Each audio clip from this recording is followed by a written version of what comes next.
Students, good morning. चलो आज हम लोग परसेंटेज के कुछ क्वेश्चंस को सॉल्व करना सीखते हैं। कुछ क्वेश्चंस लिए हैं, उसके मुताबिक आप देखोगे कि कैसे ये सब परसेंटेज के क्वेश्चंस सही बनाए जा सकते हैं। क्वेश्चन नंबर 1 बोल रहा है कि the cost of an article first increased by 20% and then decreased by 30%. Find the change in percentage change in the cost of articles। ये क्वेश्चन से नहीं पता है कि कॉस्ट क्या है, तो इसका सॉल्यूशंस के लिए आपको सिखाएंगे। मान लो कि कोई कॉस्ट पता नहीं है तो आप लिख सकते हो लेट इनिशियल, शुरू में कॉस्ट ऑफ आर्टिकल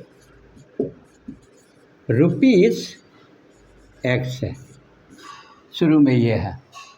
अब यही पैसा, उसका जो कीमत है वो पहले इंक्रीज करता है।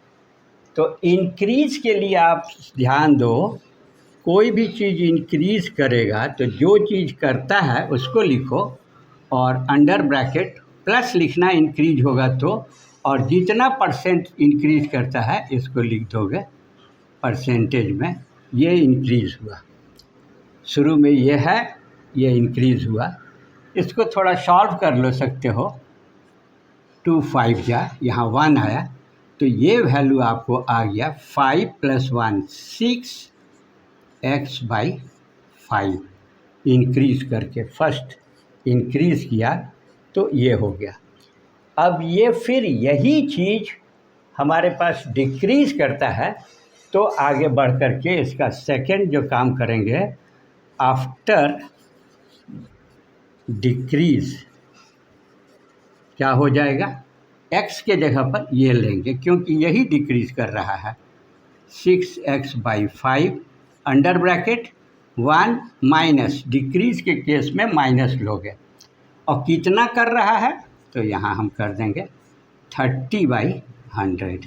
अब ये देखो काट दो तो 10 में से ये 3 माइनस हो जाएगा यहाँ पर, तो इसका वैल्यू आ जाएगा 6x/5 × 7/10। ये समझ में आया, 7/10। अब ये 6 और 10 काट दो, 2 3 6, 2 5 10, तो ये देखो कितना बन गया। अब ये 21x/25। ये देखो x था पहले और ये बढ़ा तो ये बढ़ गया है, क्योंकि ये देखो 5/5 के जगह पर ऊपर 6 हो गया, मतलब इंक्रीज़ हुआ है। और जब ये घट गया है तो देखो जो x था, यहाँ जो x था वो 21/25 हो गया है, और ये बाद में हुआ है। तो इसका जो चेंज निकालेंगे हम लोग, और परसेंटेज चेंज की तरफ चलना है। अब change is equal to final minus initial, ऐसा कर सकते हैं ना। तो क्या हो जाएगा फाइनल 21x/25। शुरू में कितना था, x था। अब इसका वैल्यू क्या आ जाएगा, एलसीएम 25 होगा, यहाँ 21x होगा माइनस 25x होगा। देखो क्या हुआ, ये छोटा है ये बड़ा है, तो ये नेगेटिव साइन बताता है। 25 से 21 घटेगा तो 4x/25, ये फाइनली घट गया है। तो अब परसेंटेज डिक्रीज होगा। परसेंटेज डिक्रीज में लिखेंगे हम लोग, डिक्रीज कितना है -4x/25 डिवाइडेड बाई, ये है चेंज डिवाइडेड बाई इनिशियल, क्या लिखेंगे, x लिखेंगे। और परसेंटेज निकालना होगा तो 100 से डिवाइड कर देंगे, यहाँ x लगा दो। तो देखो क्या हो गया, ये -4x divided by 25 into x into 1, ये 1 ऊपर जाएगा, और ये 100 तो पहले से ही है, सॉरी ये हो गया 1 ऊपर गया इंटू 100 है, दिखाई पड़ रहा है। अब देखो ये x ऊपर है, x नीचे है, कॉस्ट नहीं मालूम था, ये इसके बाद भी ये क्वेश्चन कैसे बनता है। 25 4 जा 24, 25 चौके 100। अब -4 × 4 ये आ गया -16, तो ये कितना परसेंट हो गया? 16%। ये माइनस बता रहा है कि डिक्रीज़ हो रहा है। Okay, thank you very much. Students, percentage के ही एक दूसरे क्वेश्चन को देखो, ये कैसे होगा, और इसमें कुछ नया वर्ड है उसके बारे में सीखोगे और कैसे सॉल्व होता है। ये क्वेश्चन कह रहा है कि cost of A scooter depreciate, ये वर्ड है, ये सीखना। डेप्रिसिएट का मतलब होता है कि जो आज है समय बीतने के बाद उसका कॉस्ट कम होता है। पुराना सामान कम दाम पर मिलता है ना, ये डेप्रिसिएट के चलते होता है कि वैल्यू डाउन होते रहता है। परसेंटेज में कितना हो रहा है, 1 साल में कितना हो रहा है, 2 साल में कितना होगा, इस तरह से हम लोग कैसे निकालते हैं इसको मैथमेटिकली। तो कॉस्ट ऑफ इसकी डेप्रिसिएट तो पता चल गया कि घटना ही है इसमें, एवरी ईयर, हर साल। लेकिन परसेंटेज कितना घट रहा है? ऑफ द वैल्यू, किस वैल्यू का जो बिगिनिंग में साल के शुरू में यदि कॉस्ट उसका रहा है, जिसको प्रेजेंट कॉस्ट बोलते हैं स्कूटर का, वो देखो यहाँ दिया हुआ है कि ये 8,000 रुपया है। 8,000 रुपीज़ 15% से एवरी ईयर डेप्रिसिएट कर रहा है। तो क्वेश्चन पूछ रहा है फाइंड द कॉस्ट, अब उसका कीमत क्या लगेगा डेप्रिसिएशन के बाद। इसमें 2 क्वेश्चन है। पहला है आफ्टर 1 ईयर, 1 साल के बाद इसका डेप्रिसिएटेड वैल्यू क्या होगा, और दूसरा क्वेश्चन है कि आफ्टर 2 ईयर्स के बाद क्या होगा। तो देखो, इसको बनाने के लिए हम लोग क्या करेंगे, सॉल्यूशन लिखो। पहला केस डील करेंगे। After 1 year depreciation is nothing but decrease value. So आप जानते हो कि after 1 year, after 1 year value हो जाएगा जो वैल्यू आज प्रेजेंट वैल्यू है ना, यहाँ लिख सकते हैं present value under bracket 1 minus जितना परसेंट से डेप्रिसिएट करता है। तो अब यहाँ लगा दो सीधा, ये 8,000 रुपीज़ था और ये हो जाएगा 1 माइनस 15/100, क्योंकि 15% से ये 5 से कट जाएगा, 5 दिया 15, 5 दूनी 10। अब ये कितना आया 8,000, तो ये हो गया 20 से यहाँ माइनस है ना, 3 माइनस कर दो तो 17/20 आ गया। ये समझ में आया? बहुत ही आसान हो गया बनाना, सीखना, डेप्रिसिएशन के बारे में जानना। ये कट जाएगा, ये कितना है 17 चौक 7 चौक 28 के 8, हाथ में 2, 4 एकम 4, 17 चौक 68। कितने जीरो लगेंगे? 2 लगेंगे। क्लियर हो गया? 8,000 प्रेजेंट वैल्यू है, 15% से 1 साल में डिक्रीज़ किया है, डिप्रिसिएट किया है। क्या करना है? प्रेजेंट वैल्यू को डिक्रीज वैल्यू से मल्टीप्लाई करके ये रुपीस हुआ इसका 1 साल के बाद का आंसर। अब यदि सेकंड क्वेश्चन को हम लोग करने जाएंगे तो देखो सीखना कैसे निकलता है। आफ्टर 2 ईयर्स, यही क्वेश्चन पूछा था कि डेप्रिसिएट तो होगा लेकिन 2 साल तक का निकालना है कि 2 साल के बाद कम वैल्यू क्या होगा। तो शुरू करते हैं, वैसे ही करना है। जो प्रेजेंट वैल्यू है आप लिख दीजिए, हो गया। 1 साल के बाद एवरी ईयर है ना, तो दूसरे साल भी यही है, अलग रहता है तो अलग करते हैं। तो यहाँ क्या करते हैं 1 माइनस 15/100 लिखेंगे। और सेकेंड ईयर के लिए देखो ये इम्पॉर्टेंट चीज़ है, जो वैल्यू है फर्स्ट ईयर ये और 1 साल आगे बढ़ गया है तो आप ऐसा कर दो। ये सीखने का चीज़ है। सीख गए?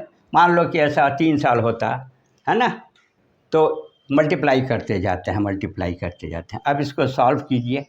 ये पार्ट देखो यहाँ अभी हम लोग किए थे तो 8,000 तो था ही, यही होगा 6 8। अब इस पूरे के लिए हम लिख सकते हैं 6800। अब इसमें सिर्फ यही माइनस करना है, तो ये कितना हो जाएगा, फिर यही 5 दिया 15 20, तो यहाँ क्या हो जाएगा 7, 20 से 17/20 जो यहाँ किए हुए हैं, यहाँ लिखो 17, यहाँ लिखो 20, ये काट दो, 2 से काटो, 2 तिहाई 6, 2 चौके 8। अब देखो ये इसका वैल्यू तो 6800 है, फिर 17/20 किए, ये 0 0 काट दिए, तो 34 × 17 हुआ। अब ये जो वैल्यू आएगा इसको मल्टीप्लाई करो, कितना से 17 से, 17 चौक 68, 8 आएगा, 6 कैरी होगा, 17 तिया 51, ये क्या आएगा 57, 57 एक 0 लगा देंगे, तो यहाँ लिखेंगे आर रुपीज़ इक्वल टू 5780, और यही आंसर हुआ depreciation after 2 years 5780, after 1 year 6800। Okay, thank you.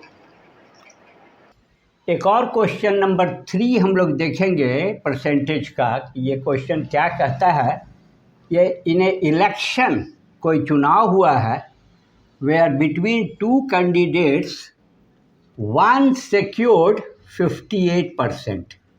चुनाव में 2 कैंडिडेट थे और एक ने सिक्योर किया है 58%। Total vote, the votes polled, पूरा वोट जो पोलिंग हुआ वो कितना भी था उसका 58% वोट इनको मिला पहले को, और ये जीत भी गए एंड वोन द इलेक्शन। और कितने वोट से जीते हैं ये दिया हुआ है। जरा इन टर्म्स को ध्यान से सुनोगे, समझोगे और याद रखोगे, और जो मेथड है उसको सीख करके बनाने का कोशिश करेंगे। इलेक्शन हुआ, 2 कैंडिडेट हैं, जो जीता उसको 18,336 वोट ज़्यादा मिला है और 58% वोट का है, पोल वोट का। तो पूछ रहा है कि टोटल वोट पोल हुआ कितना, and the votes secured by, अलग अलग दोनों को कितना कितना वोट मिला है। इसको बनाने के लिए कुछ कॉन्सेप्ट्स आप सीखोगे। मान लो कि ये इतने वोट से जीत गया है, तो जो वोट इसको मिला है, टोटल परसेंटेज होता है 100 से 58% माइनस कर देंगे परसेंटेज से, तो ये 10 से 8 जाएगा 2, और ये 9 से 5 घटेगा तो 42% ये फर्स्ट कैंडिडेट को मिला, और सेकंड को इतना मिला है। लेकिन पहला जिसको 58 मिला है वो जीत गया है, वो इतने वोट से जीता है।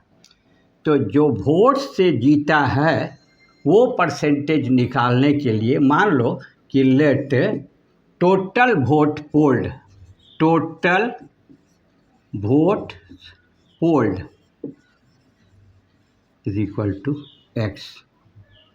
एक्स का इस दोनों का जो डिफरेंस है वही ये वैल्यू है, क्योंकि हमको टोटल वोट निकालना है।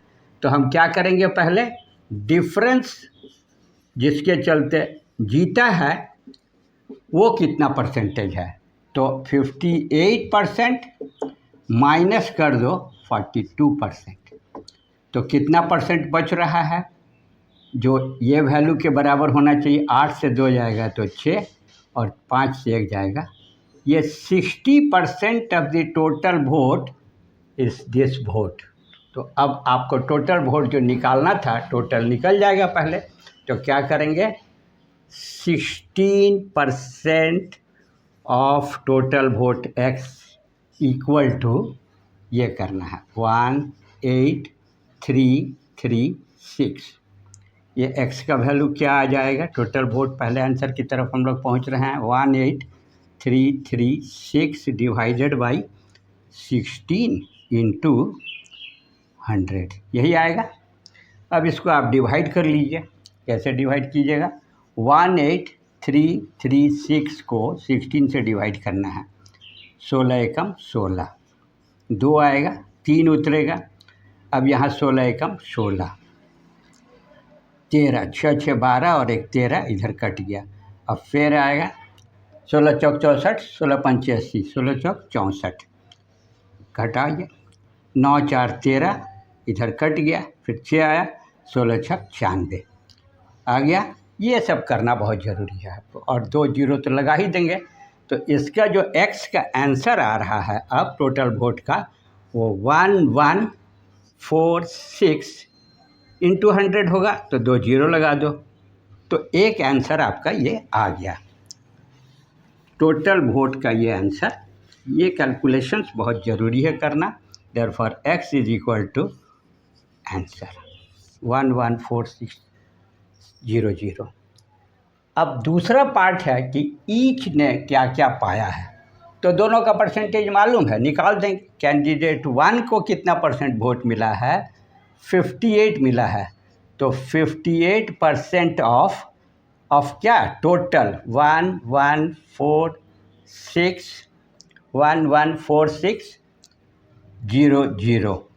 ये कैलकुलेशन करेंगे तो आपका आएगा ये 58 इंटू 114600 डिवाइडेड बाई 100। ये 2 जीरो तो कट जाएगा, और मल्टीप्लाई करेंगे 58 को 1146 से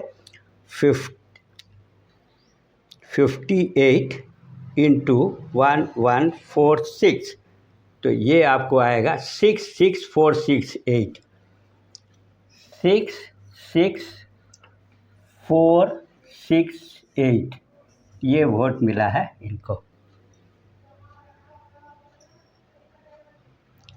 3 3 6 3 2 5 ये फर्स्ट कैंडिडेट का वोट है। सेकेंड कैंडिडेट को वोट कितना मिला था, 42%, तो इसको निकाल दो। 42% ऑफ टोटल 114600, तो ये हो जाएगा 42 इंटू 114600 डिवाइडेड बाई 100। ये दोनों फिर काट देंगे, तो ये देखो कितना आ जाएगा, 42 इंटू 1146 48132 48132, और ये सेकंड पार्ट का आंसर हुआ 48132, और ये है 114600 और 58% 48132 और 66468। ओके, समझ गए ये कैसे करना है। जब भी ये कैंडिडेट लड़ेंगे और कुछ परसेंटेज आएगा, तो जिसका नहीं मालूम है माइनस करके निकालेंगे, और जो डिफरेंस होगा वही होगा जीतने या हारने वाले के डिफरेंस के बराबर, जो आम तौर पर क्वेश्चनों में ये दिया रहता है। इससे बना दोगे कि जो डिफरेंस ऑफ द परसेंटेज है वही इससे इक्वेट होके टोटल निकल जाएगा पोल वोल्ट, और उसके बाद जो जो डिस्ट्रीब्यूशन चाहिए, सिर्फ जीतने का पूछता तो ये निकाल देते, सिर्फ हारने वाले को कितना मिला है तो ये निकाल देते।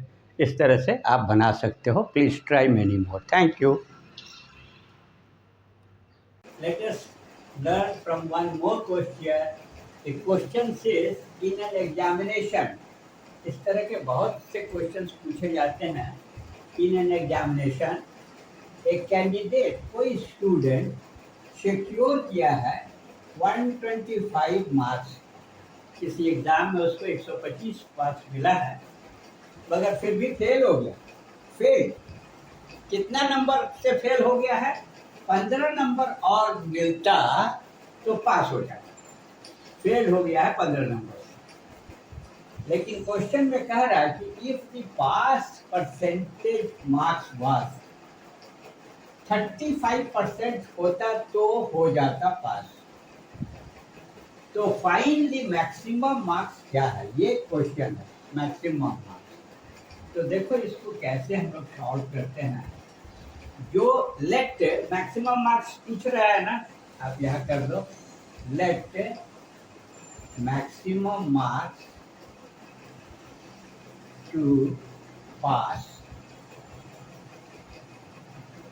इन examination maximum marks in exam is equal to x, नहीं मालूम, मैक्सिमम नहीं मालूम, लेकिन इस एक्स का 35% पास हो जाएगा।